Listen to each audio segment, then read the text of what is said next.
de la base continue à diviser l'opinion. Sur le plateau de Ngasseu, eh bien, elle a essayé d'équilibrer le débat. Ce qui me semble assez pertinent, c'est que depuis que le MLC a condamné STV parmi les chaînes qui préparent le génocide, à défaut de faire une sortie pour dénoncer cette critique du MLC, elle a certainement parlé à ses journalistes. Observez vous-même avec brio comment la journaliste Ngasseu a réussi à éviter le dérapage contre le MLC alors qu'aucun militant du MLC était sur son plateau. Un officiel du MLC est de très haut rang qui doit dire Monsieur Motse, nous ne reconnaissons pas dans cette histoire-là. Ce sont des officiers, ce sont des personnes officielles du MRC qui disent justement que ce document c'est un fake. Lesquels? Qui disent Ingénieur Le Bondatua s'est exprimé, Mathieu Youbi s'est exprimé pour dire que ce document est un fake. Qu'il ne se reconnaît pas dans Très bien. Mais qu'il condamne, il condamne ou pas les actes de Mathieu. Alors, monsieur Gomsi, on le constate depuis 2018. Est-ce qu'il condamne ce que la base fait? Monsieur Maud, est-ce qu'on peut y aller? Est-ce qu'on peut continuer? Nous avons un dernier sujet. On le constate depuis 2018, au moins, c'est extrêmement tendu entre l'État, entre le gouvernement camerounais, pardon, et les partisans de l'alternance à l'étranger. Est-ce qu'aujourd'hui, il est encore possible de calmer le jeu? Ce qu'il faut dire, c'est que il faut bien que le gouvernement apprenne à créer les plateformes d'écoute et d'échange, de dialogue.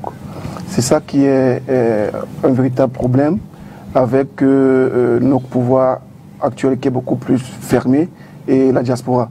Nous comprenons essentiellement le mécontentement de la diaspora en général, mais nous disons que les méthodes utilisées par la base ne sont pas appropriées pour apporter des solutions aux problèmes de la diaspora. Parce que le SDF au pouvoir consentira la double nationalité en réalité. Donc la double nationalité au Cameroun ne sera plus un problème avec le SDF au pouvoir. Mais agir comme le fait les éléments de la base là, c'est tout simplement contre-productif. Parce que je vais évoquer ici Gandhi, qui est l'un des pères fondateurs de la non-violence. Lorsque vous utilisez des mouvements, des actes de protection violents comme ça, vous ne permettez pas aux structures comme les nôtres de pouvoir accompagner, de pouvoir se structurer pour battre le pouvoir en place. Or, vous donnez au pouvoir en place les éléments qui vont leur permettre de légitimer leur violence institutionnelle. C'est ça le problème. Et ça rend le travail très difficile en interne chez nous.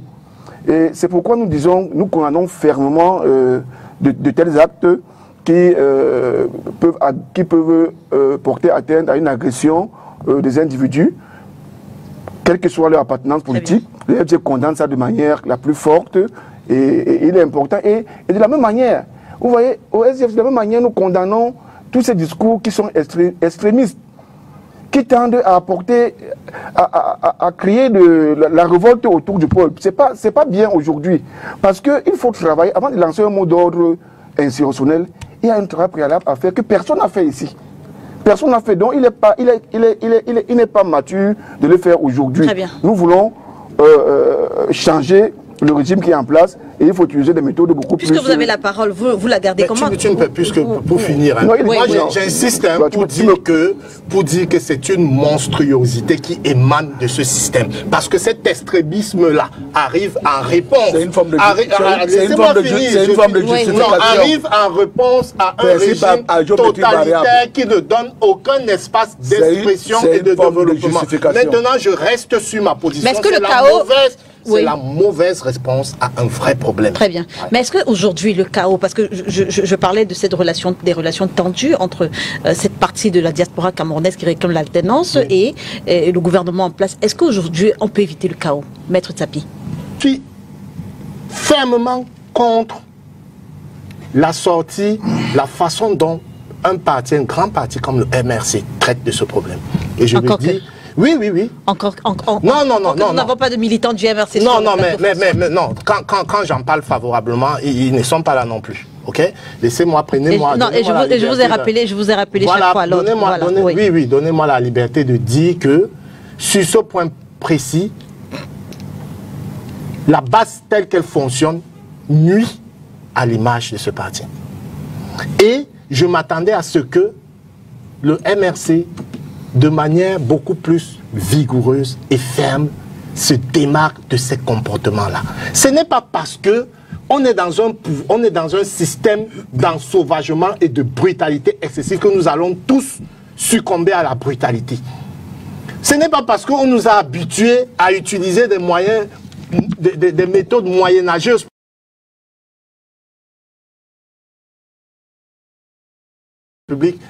C'est un responsable de l'État du Cameroun. Le voir enfariner, ça ne profite à personne. Et je ne comprends pas pourquoi dans une sortie comme celle qu'a fait le MSC, qui à mon sens arrive même un peu tard. Non, laissez que je finisse.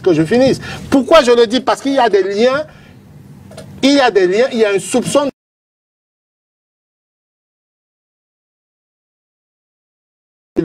Et le MRC. C'est une diabolisation orchestrée par le pouvoir. D'accord, je vous le concède. Mais moi, je n'ai jamais vu le MRC encourager ou bien pratiquer, utiliser ces méthodes. Donc, ils doivent, quand ils ne doivent pas être en désaccord avec vous. Il ne faut pas trouver... Là, il ne faut pas trouver des circonstances atténuantes à la bêtise. D'accord. Je rappelle que le 5 février, 2025, il y a un mois exactement, le professeur Maurice Kamto a fait connaître se réclame de lui, donc aimer profondément le Cameroun, aimer passionnément les Camerounais, combattre avec la dernière énergie tout discours de division et de haine tribale, respecter les opinions et les choix des autres Camerounais, défendre les valeurs de justice et de paix, revendiquer l'application de la loi en tout temps et en toutes circonstances, avoir sa carte d'électeur, mobiliser pour les inscriptions sur les listes électorales, aller massivement voter, défendre son vote. Je veux dire, est-ce que dans l'un de ces commandements, parce qu'on va rentrer dans le prochain sujet avec vous. Ils sont? Les Camerounais de la diaspora sont assez loin du théâtre, qui est le territoire national. Parce que si ces gars se mobilisaient au Cameroun pour faire reculer des choses, peut-être qu'ils ne savent pas ce que nous endurons. Quand tu descends dans la rue là, à chaque seconde, tu peux te faire tuer. Et c'est comme ça que ça se passe dans notre pays. Donc moi, je pense que le gouvernement n'a rien fait ou bien a très peu fait pour les Camerounais de la diaspora. Ils ne sont pas représentés dans les institutions. Il n'y a pas de représentants de la diaspora ni à l'Assemblée ni au Sénat. Ils ne sont pas inscrits sur les listes électorales. Et on revient encore sur la publication de la liste électorale nationale parce que l'ECAM devrait nous dire s'il y a 8 millions de Camerounais à l'extérieur, combien sont inscrits sur les listes électorales? Est-ce que les Camerounais de la diaspora sont inscrits? Est-ce qu'ils sont placés en même d'exercer leur devoir électoral vis-à-vis du Cameroun? Il dit non. Donc, ils ont beaucoup de récriminations contre le pouvoir. Le gouvernement le président de la République avait une fois fait tenir au Cameroun, au Palais des Congrès, le forum de la diaspora du Cameroun. Les Camerounais sont venus nombreux. Des ingénieurs, des grands scientifiques sont venus avec des projets que le gouvernement avait promis d'accompagner, mais par la suite, rien n'est venu. Ça fait que ces gens sont frustrés parce qu'ils sont écartés de tout ce qui se passe dans leur pays. Très bien. À la différence des Camerounais, à la différence des nationaux des autres pays. Allez en Afrique de l'Ouest, vous allez voir comment est-ce que les pays de l'Afrique de l'Ouest encadrent leur diaspora. Alors, Monsieur Gomsik, en 1 minute exactement. Oui, vous voyez, je ne vais pas rester sur la position illusoire de certaines personnes qui veulent parler du SDF sans connaître le SDF, sans ce que c'est que le SDF. Le SDF n'est en rien, si jamais on besoin. Le SDF est resté un parti social-démocrate qui donne le pouvoir à sa base. Et le SDF pense qu'aujourd'hui, en 2025, pour gouverner le Cameroun, il faut gouverner le Cameroun avec tous les Camerounais.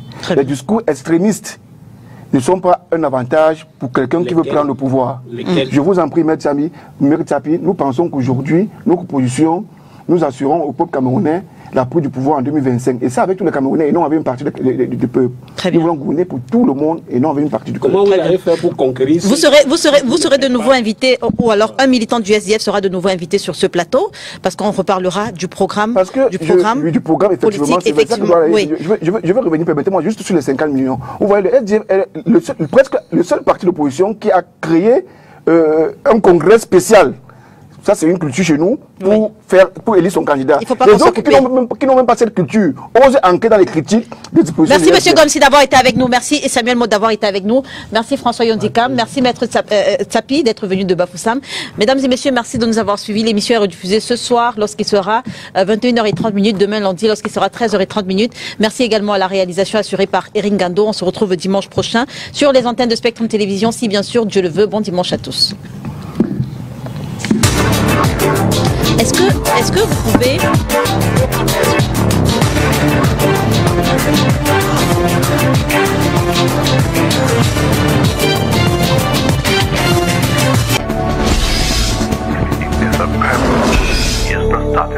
STV, votre télé.